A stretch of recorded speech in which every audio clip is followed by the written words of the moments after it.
This 7-piece band of Western swing artists just dropped their 5th album last week called 12 to 6 Central. The Western Swing Authority fiddler and frontman Shane Guse and lead vocalist Stacey Lee Guse join me. How are you guys? We're great, thanks. Thanks for having us.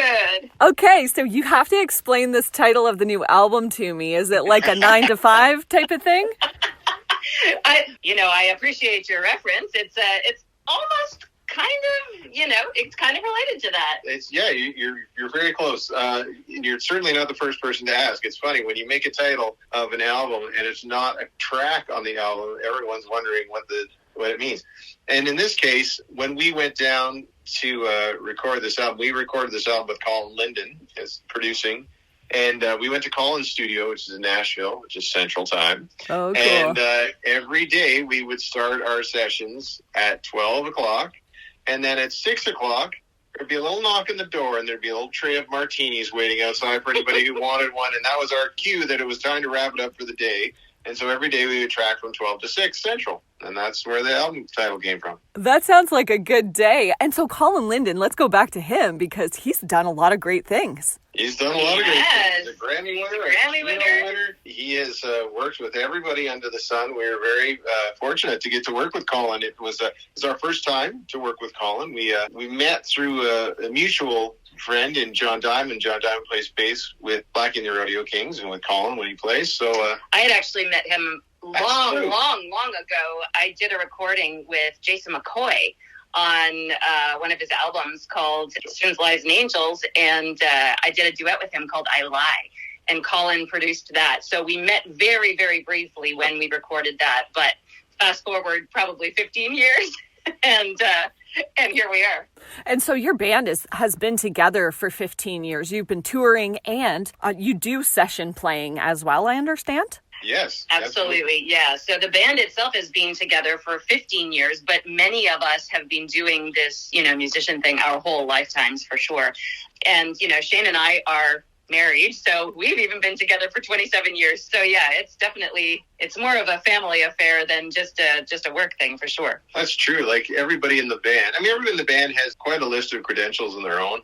It's actually pretty astonishing. It's pretty astonishing. Like somebody like Ed, especially, I think Ed Ringwald, who played with Ian Tyson and then toured with Gordon Lightfoot for 16 years. And like, he's kind of done it all.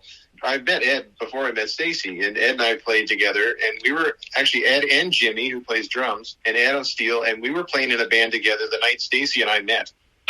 Oh, cool. So there's all these interesting lines of connection between all of us. It's almost like it was meant to be. Yeah. Having 7 of you, getting everybody together. So you like this kind of music. I understand that you kind of just sent an email out to see who would want to, build this band. And the next morning you had the band? Yes, that's pretty much exactly it. I had been complaining that there was no bands up here that were playing this kind of music, and I love this kind of music. And we were watching a DVD of the Time Jumpers one night, and I was complaining about that, and Stacey looked over and she goes, well, why don't you just make your own? And that was the beginning of it. And then you end up with 7 people. So how's that go with schedules? Because I know, even having 4 people in a band, sometimes it's like herding cats, everybody's busy with family stuff. It's exactly like that. It's, our picture days are just ridiculous, trying to get everybody to look at the camera at the same time and not talk and smile and don't smile. And, oh my goodness. It's, I would say that's probably one of our only challenges is schedule. I just feel like you have a cardboard box and you have 7 kittens and you put one in the box and then before you get the next one in, another one has jumped out. And, yeah, so it's definitely a challenge, but it's a challenge we're willing to take just for the sake of the band, and everybody loves playing in the band, and so we find a way to make it work. Well, it sounds so fun, and I love the new video, the Happy Chickens song. How fun is that? Don't get me wrong, there are some really sad songs on your album that could bring me to tears, but that Happy Chicken video, so what made you want to do an animated video? That was something we'd never really done before, and we were looking to kind of come out of the box, out of the pandemic into a new project, into a new experience, and into just a whole new feeling. And we were excited to do something that we'd never done before. So when Brian Heatherman, our label dude, came up with this idea, and he said, I've worked with this group, this guy in Italy before, and I think it'd be really cool. And so we just, threw caution to the wind and made a chicken video. Well, even the group, your 7 artists, made into animated people. What a hoot. And then, of course, the happiest chickens lay more eggs, right? That's it. And if you actually look at the single artwork, if you go to iTunes for Happy Chickens, we have like a separate little button. Yeah. And we got a friend of ours who's an animator to make every member of the band into their own customized cowl. That's awesome. Oh, this is a chicken. And we have a t-shirt. Like, it's just a whole thing. It was meant to be fun, and it is definitely that. It is definitely It's that. amazing how he got everybody. Actually, he was fairly accurate. So accurate. I know. When you look at the little paper cutouts of us, it's like, that's you can know exactly who everybody is. And we even got a little... It's pretty easy to tell me because I'm the only hen, but So when you play that song live, are you going to have the video in the background? Yes, when we play where there is video capabilities, the video does play behind us. We just did that actually for the first time this past weekend. And it was so awesome. Funny. It was so great. So was that at your launch preview in Toronto? We did one in Toronto and we did one in Kitchener. The one in Toronto didn't actually have a screen. That was the new Hughes Room venue, and they're just getting back up and running in their new establishment. Which is awesome. It's awesome. Oh, and you're one of the first people to play the new stage. Yeah, I would say it was in the first couple of months for sure. Oh, awesome. And so then you're going to be showcasing as well, February 24th in London, Ontario. Yes, at Aeolian Hall. We're looking forward to it. And there is video there, so you will see the video along with the song. The infamous chicken video. Happy chickens. So what else can we expect at the London, Ontario show? I think the coolest thing about CD launch parties compared to regular shows is that you get a little... kind of like a little sneak peek. You're going to get the whole album in the first set. So we're going to play the album from top to bottom and then tell some, stories about, what inspired maybe some of the writings, some things that happened during the recording process and the trip. And that's a little different. Like usually we'll just, create a flow of a show. So you get that kind of sneak peek, intimate section for the first set. And then the second set, we come out swinging and we just don't stop. We go through a whole whack of favorites from our other 4 projects. And the goal of making this album, you said it was to step out of a comfort zone and capture a moment in time, like the energy of your live performances. Mm-hmm. Yeah, and I think we really accomplished that. It's something that, I don't want to say it's, we sound completely different in this record, but I think the approach and how we did it, where everyone is on the floor at the same time recording, you get this real sense of the room. Yeah. And I think it's recorded in, like, when I listen to old records, there was just this beautiful reverb that I was like, wow, I don't know how they would get that. And that reverb is so nice, and you never can find a plug-in that has a reverb like that. And then I realized after this record that it was the room itself. Mm-hmm. And the room is like the 8th member of the band. Yeah. Okay. Kind of describe the studio in Nashville. Like, how was it set up? What was the feel of it when you guys were recording? Oh my gosh. Colin is such a creative guy, and he's very warm and generous, and the place in and of itself is kind of out in his backyard, really. He's built a building, and so he's got some isolation areas, but nothing is closed off from anything else completely. So there's a teensy little bit of bleed that you get, and there's just kind of this warmth that's a 3-dimensional. I keep on saying that it feels like a really 3-dimensional album when you listen to it. Beautiful high ceilings. And his gear and microphones, and he's just got the coolest stuff. He's got all sorts of beautiful old mics and vintage gear that is perfect for a project like this. Yeah. And then there's some neat things sort of from his past all over, scattered throughout the studio. So he was the music director for the show Nashville, the television show. Oh, really? Yeah. And so all of the isolation glass between all of the panels in the studio are from the fake studio that they made for the television show when they finished the show, he asked, "What are you going to do with all this stuff?" And he said, "Can I take it?" So when you were in there, you can see these glass panels that say "Track Studio." That's all from the television show. It's so cool. I hope he has his Grammy out there and his 9 Juno Awards that he's won too. You know, I didn't. I think they're in the house under supervision. But yeah, the album itself, I'd say, like, we're stepping out of our comfort zone, but it sounds just like us, you know, and maybe in some ways it sounds even more like us, because it's almost like exactly like you're sitting in the room with us as we're playing along. I think the comfort zone situation comes when with some of the, you know, the material that we chose this time and that we've written, it's just, you know, pushes the envelope a little tiny bit for a Western swing band, but isn't that what Western swing's all about? That's kind of my favorite part of Western swing music, is that it can encompass so many different things. And our band itself has such a breadth of different backgrounds with each band member and their experiences. It's just it's so fun to focus on that and feature it. Well, the type of music itself, Western swing, is like country, blues, swing, jazz, and you can mix more in there too. And absolutely. So more of your members, I understand, have gone in on the writing process of this album. Yeah. Often a lot of the writing stems from Stacey and I, and which it still did in this album as well. But then we had writing credits from Dan as well on this record, and Jimmy. Oh, Jimmy's song. I saw that. Yep. Jimmy's song, and that's why we call it. It's called the Day That You Left Me. But until we titled it, we always just, when we were working on it, we called it Jimmy's song all the time. So what song are we gonna do? Let's do Jimmy's song. And so we had to call it that. The Day That You Left Me, Jimmy's song. But one night, Jimmy sent a message. He sent me a text, and it had, you know, just 4 lines.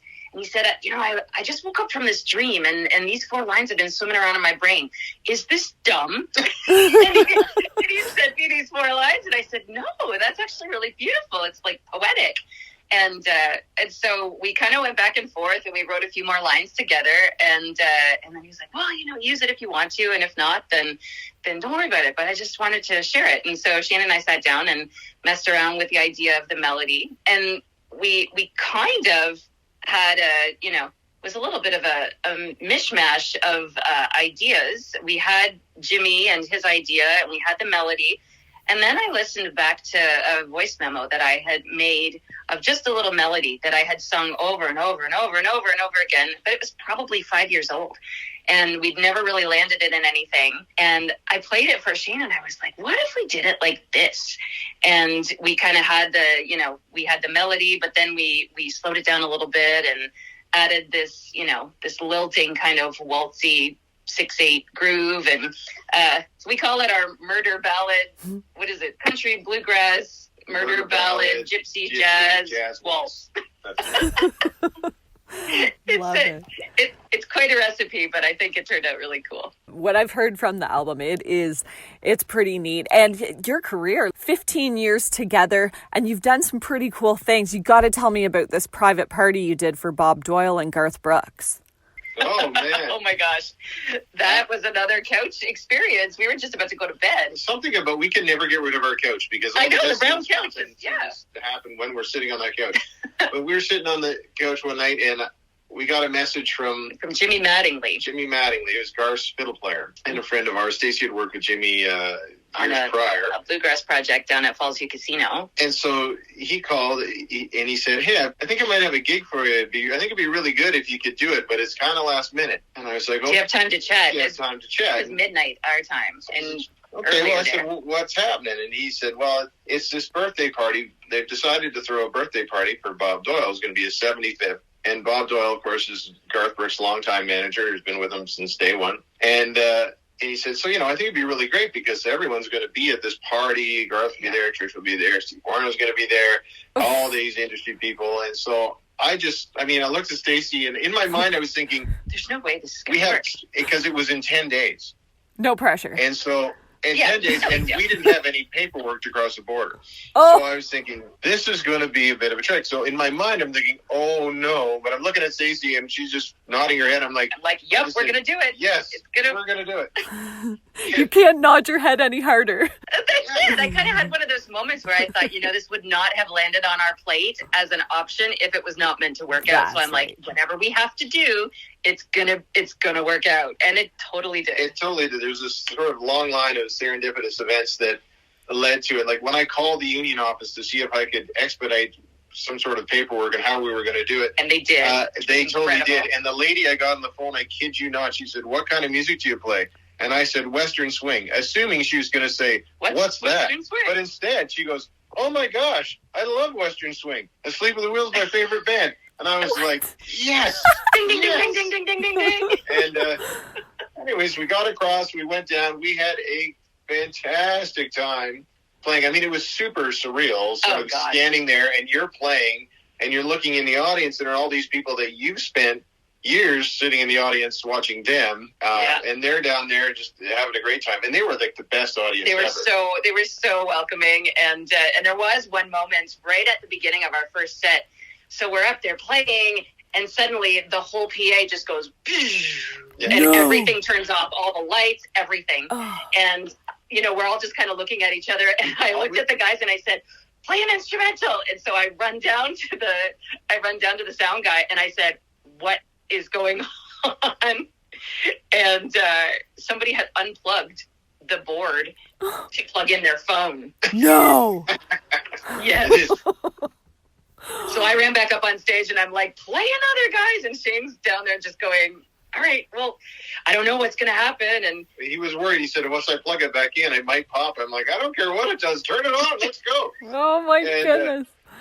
And then we just sort of carried on, and it worked out just fine. We had a fantastic and they got that music, so it was very, very fun. Very fun. What a story. And it's funny, and you can laugh at it now that someone actually did that to plug in their phone. Could you even imagine? That's what he said he thought. He goes, "I think somebody unplugged it. They just were looking for a plug for their phone, and they there's one," and they unplugged. Because it's not a huge room. Like, it's a private party. Right. And so it's a ballroom at a little boutique hotel. So, wow. Anyway, we got back up and running, and we had a great day. And now you have that story to tell for the rest of your lives. That's right. Awesome. Sure. And you have lots of stories coming. A big career, 15 years, and lots more. And we look forward to seeing you. Hopefully you're playing some festivals this summer. Do you have any lined up? Oh, yeah. We do have a couple lined up and a few more on the go. So it's... Keep your eyes on the website. We've got updates coming kind of in real time most of the time. Click the calendar and you will see they'll be in London, Ontario, February 24th, and we look forward to that show. Thank you so much for taking the time with me today. Thank you so much for having us. Just a pleasure.